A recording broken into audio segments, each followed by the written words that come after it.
Hello and welcome one, welcome all to Atratzu's review for Fable Anniversary.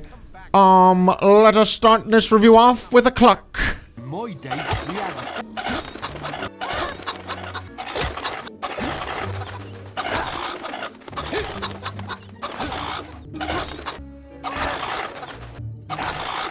Fable Anniversary is a third-person fantasy adventure RPG where you start out as a child, grow to adulthood, all the while making good or evil decisions which will change your character's appearance and forge a reputation with the people of Albion. Fable was developed by Big Blue Box Studios, which eventually became Lionhead Studios and released in 2004. Fable Anniversary was released a decade later in 2014 and is an upscale remake. The first Fable game, and previously only Fable game I played before Fable Anniversary, was Fable II. So once again, I joined a game series in some random place in between.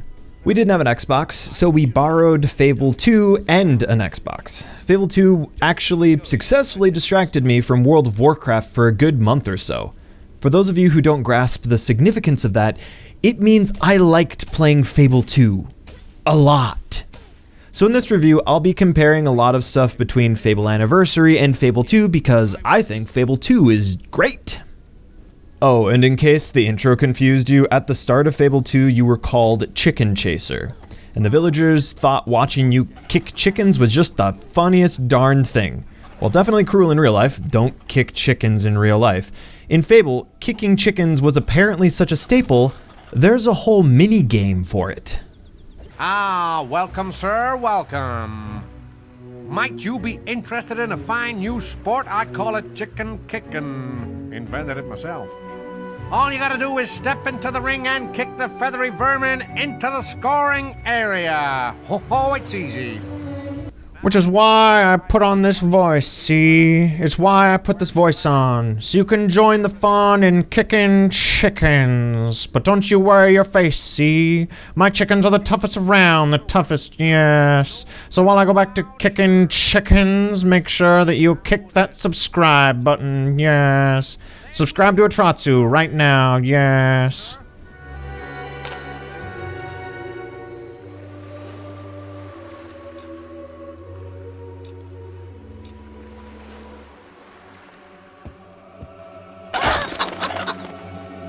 A very underwhelming 25 points.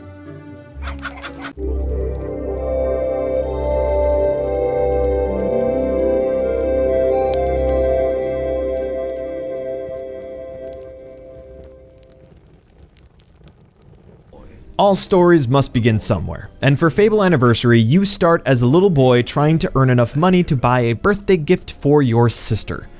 Right from the get-go, you're being given choices. Do you want to take a bribe from the guy cheating on his wife?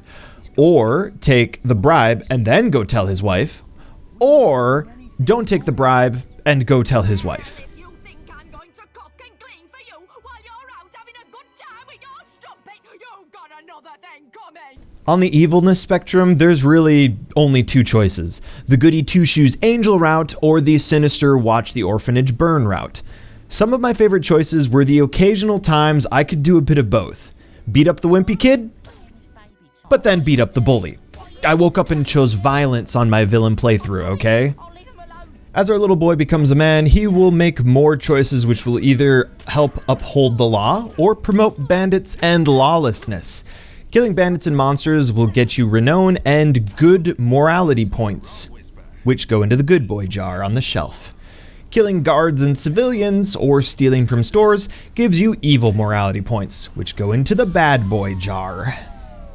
One of the differences I was looking for with the morality in Fable Anniversary was if the town or shopkeepers would have better prices or promote a better economy, etc.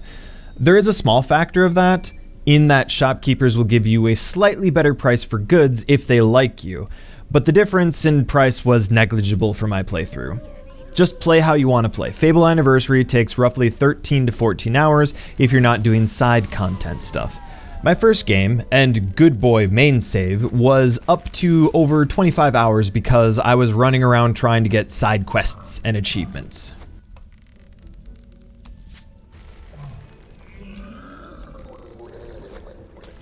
You're playing from third-person view. Your combat choices are melee, range, and magic, known in this game as will.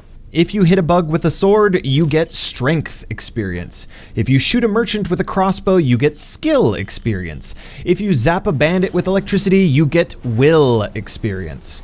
In addition to these experience pools, if you kill something, you can gather up green orbs which give you general experience, which can be used to round off skills you unlock after you've used up the respective experience pools. The primary gameplay loop is, "Hero, there's another quest card at the guild for you." Then you go to the guild, pick up your quest, go run over and save Mr. Bigglesworth from a tree or something. For money, fame, and glory! Someone's gotta save him, why not me? Unless I'm being evil, then I'll capture and sell them to the highest bidder. All of this should sound pretty standard for RPG style games. Protagonists get stronger by leveling up, equipping gear and weapons to take on scarier, harder monsters to take them down. Where I think Fable shines is in its theming. The villagers commenting on your hero's appearance while running around with their English accents. The music in the background. I didn't realize Fable's opening main theme was composed by Danny Elfman. No wonder I love that song. As you do good or evil things, your character's appearance changes. The fantasy-esque world of Albion, the more cartoony, stylized characters, these were staple themes I recognized right away having played Fable II. I missed them, and while playing Fable Anniversary, they just hit the spot for a game I was really looking forward to playing. Call it to mind a scene of insects huge and vile. The wasp queen had good folk confined, till Hero spilled her putrid bile. All these nice things to say, now let's expound on that a little and reel back in some expectations. First off, you can't be a land tycoon. In Fable 2, you could buy everything. That house, I own it. That shop, I bought it. I felt like I owned Bowerstone. In Fable 1, you can own a house in a few towns. I think I was reading a hint which told me that you could buy shops too, but I haven't figured out how to do that yet. If it's even possible. Speaking of being a land tycoon, you can't collect rent offline and then get it automatically when you log in. That was how I became a land tycoon in the first place. I bought stuff, didn't play for a day or two, logged in, and bought the town. Next point, I preferred the combat in Fable 2, but I've read online that some people thought the combat was too easy and repetitive. So I guess different strokes for different folks. But I liked mixing different kinds of magic. My preferred fighting style was ultimately slow time, warp around from enemy to enemy, and beat 'em up. Instead of my gameplay loop in Fable, which is either just stop time and beat guys senseless, or stop time and shoot guys with the bow, because the crossbows were more janky with their reloading stuff. Next point, I miss having a dog. You've got a good boy in Fable 2. In Fable 1, you got nothing. And that good boy could have really helped with finding those darn dig spots. The last point I can think of right now, I liked the job minigames in Fable 2. And I really didn't like any of the minigames in Fable 1. Be it the many gambling games. Seriously, every inn had its own minigame, which I'd need to beat to get the hero dolls. And that's just not happening. I couldn't care less about these coin-flicking, card-flipping, blackjack-dealing games. I really didn't care for chicken kicking either. Funny accent and jokes aside, even the chicken kicking game wasn't really that fun. Kinda clunky, had to make sure the stupid thing didn't move before you kicked. And I didn't like the fishing. Timing my rapid button presses isn't fun unless it's in a competitive game like Mario Party. All that being said, I still felt like I was playing a Fable game, and that is exactly what I wanted. The reason it still felt like a Fable game was probably because Fable 2 was released in 2008, and Fable Anniversary was released in 2014, so the game even looks kinda like Fable 2. Has a similar button configuration, music, the appearance to Fable 2, but I hate to say it, I still think I prefer Fable 2. Sorry, Fable 1 fans. It's still a fun game, though.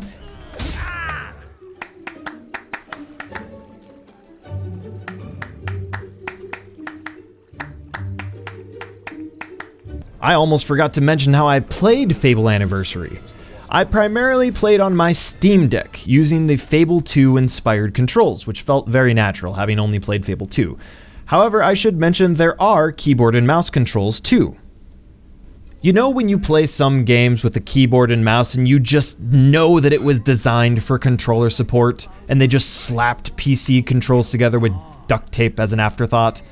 Fable Anniversary's keyboard and mouse controls aren't the worst I've ever seen, but I wasn't going to take any time to figure out those controls. Just know it's doable, but I would suggest controller, because that's how I played. And again, it also runs great on the Steam Deck. I'll do anything. Just don't kill me. Fable reminds me of Grimm's fairy tales, the ones that are magical, but people die. When I think of the genre fantasy, the games I think about are Trine, Warcraft, Baldur's Gate, The Witcher, particularly Witcher 3 Blood and Wine DLC, Elder Scrolls, and of course Final Fantasy. But there are many more fantasy-type games, and I think Fable stands among the genre unique because of its darker themes, morality system, music, and appearance. Overall, I'd say my experience was positive, and I'm glad I have Fable Anniversary in my game library. However, it's clunky. You can tell it's an older game with slightly improved graphics painted over the top of it. I don't think that should discourage anyone from playing it, but just be aware of it going in. Anyway, that about wraps up this review. Thank you for taking the time to watch. I always appreciate it when I've finished playing a game and I sit down and spend a few days recording and slapping together a review for the YouTube channel, and people actually watch my videos. I do appreciate it. If you want to help the channel out, Kick that like button, yes. Kick the subscribe button, yes. And, watch more videos. Might I suggest my review for Baldur's Gate 3? It's a long one, oh boy. You give me lots of watch time, yes. You're lost. Let's resume this another time.